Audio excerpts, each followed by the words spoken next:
في فيديو النهارده هنحضر الزلابية او لقمة القاضي او العوامات، معرفش بقى بتقولوا عليها ايه بره في بلدكم. اللي متابعيني قولوا لي بقى انتوا يعني متابعيني منين وبتقولوا عليها ايه في بلدكم. في مصر بنقول عليها الزلابية، مقرمشه من بره وطريه من جوه، شاربه شرباتها مفرغه. بجد هقول لكم عن كل اسرارها وتركتها وايه اللي ايه العوامل النجاح بتاعتها وايه اللي كنتوا بتعملوه وبيخليها طريه منكم ومش بتقعد مقرمشه لمده طويله.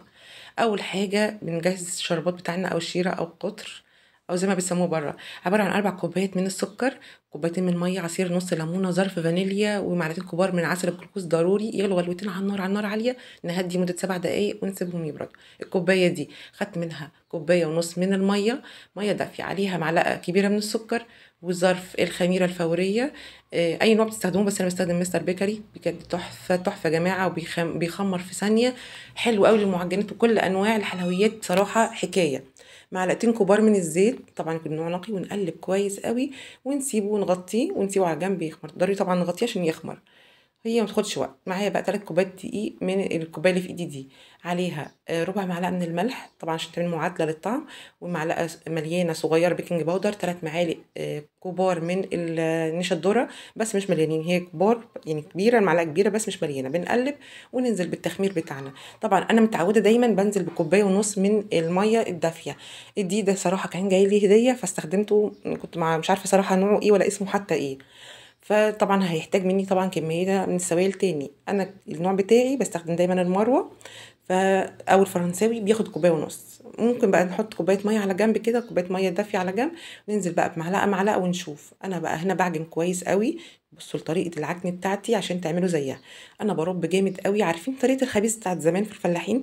لو تسمعوا عنها، بنرب كده ونعجن ونعمل عرق للعجين. بصوا طريقتها لازم تعمل عرق، هي لسه شويه وانا شايفاها لسه شويه. عشان كده انا بعجن بايدي، مش لابسه جلافز ولا حاجه. بفضل ارب فيها واعجن ولت زي ما بيقولوا زمان على العجن بتاع الفلاحين. إيه، بنفضل نعجن ونرب كده، احلى كلام بجد يعني. هتشوفوا دلوقتي، شايفين؟ اول حاجه لازم تعمل عرق معانا، وانا بعملها بالشكل ده. شايفين المطه؟ رب واعجنه بالشكل ده. انا برضو وانا بعجنها حسيت ان هي برضو بملمس ايدي لسه عايزه لها دقيقتين 3 كمان. ربيتهم. وبعمل بقى اول اختبار، بروح عامله الكوره كده، واخدها في قبضه ايدي، عجينه في قبضه ايدي تعمل كوره ما تنزلش بسرعه. هي كده نجحت معايا. بلمها كده برضو، بديها بالسباتشولا كده ربتين 3 حلوين، وخلاص بغطيها. اي حاجه، كيس استريتش، فوطه تقيله، اي حاجه. مده تخمير في الشتاء ساعه، في الصيف بقى حسب درجه الحراره بنبص عليها نلاقيها خمرت وبقت متضاعفه بالشكل ده، بنهبطها كويس قوي. كيس الحلواني ده انا هستخدمه. طبعا في معلقه معياريه وفي معلقه الشاي العاديه، اي طريقه تحبوها اعملوها. الزيت بتاعي يعني دافي، انا بختبره في الاول، بنزل حته صغننه كده وبجربه. طبعا انا هنزل بظرف الفانيليا دوت الاول على الزيت، عشان انا سمعت حد بيقولها من الحلوانيه، هات يا ابني ظرف الفانيليا عشان نحطه في الزيت. وقالوا كلمه كده بتخلي الناس تتلم عليهم. ريحه الزلابيه بتبقى يعني مش ريحه الزلابيه ده، ريحه الزيت بتاع الزلابيه. ليه؟ عشان عليه فانيليا. بننزل بقى، طبعا انا ببل الكيس بتاعي من جوه زيت قبل ما انزل فيه عجينه الزلابيه، ببله من جوه زيت ضروري جدا. وبنزل بقى ببل صوابع كمان زيت، وانزل بقى الكويرات بتاعتي بتكون مدوره زي ما انتم شايفين. مفيش اشكال فضائيه، مفيش اشكال من كوكب تاني. حلوه جدا وحلوه خالص بجد.